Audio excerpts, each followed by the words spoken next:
1986년 9월 경기도 화성의 한 논두렁에서 70대 여성이 숨진 채 발견되었습니다. 그녀의 손발은 결박되어 있었고 목에는 끈이 감겨 있었습니다. 경찰은 처음에는 단순한 강도 사건으로 추정했지만 그로부터 불과 2달 후 비슷한 방식으로 살해된 또 다른 여성이 발견되면서 상황은 달라졌습니다.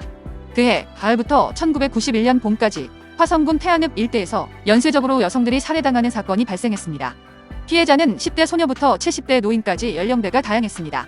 하지만 공통점이 있었습니다.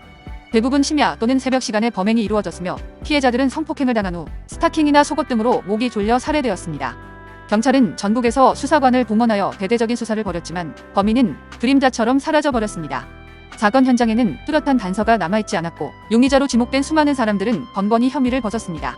범행 지역은 반경 3km 내로 좁았으나 경찰이 접근할 때마다 그는 마치 눈치채기라도 한 듯 모습을 감췄습니다. 범인은 철저히 준비된 범죄를 저질렀습니다. 피해자의 옷을 이용해 손발을 묶는 것은 물론 범행 후 시신의 위치까지 조작하는 등 경찰이 혼란을 겹도록 만들었습니다. 게다가 특정한 유형의 여성을 노리는 경향도 보였습니다. 일부 피해자는 빨간색 옷을 입고 있었다는 점에서 그의 범행이 단순한 충동적 살인이 아니라 일정한 패턴을 따르고 있었음을 짐작하게 했습니다. 그는 피해자를 강간한 뒤 천천히 목을 조르며 고통을 길게 연장했습니다. 어떤 경우에는 몇 차례 의식을 잃고 깨어나기를 반복하도록 만들기도 했습니다. 그에게 살인은 단순한 행위가 아니라 고통을 지켜보는 과정 자체가 목적이었던 듯했습니다. 이러한 화성 연쇄살인 사건은 대한민국 경찰 역사상 가장 큰 미제 사건 중 하나로 남아있었습니다. 5년 동안 10건의 강력 사건이 발생했고 경찰은 2천여 명의 용의자를 조사했으며 4만여 명을 탐문했습니다. 하지만 결정적인 증거가 부족했고 2006년 마지막 사건의 공소시효가 만료되면서 결국 사건은 미제 사건으로 남게 되었습니다. 그러나 2019년 기적 같은 일이 벌어졌습니다.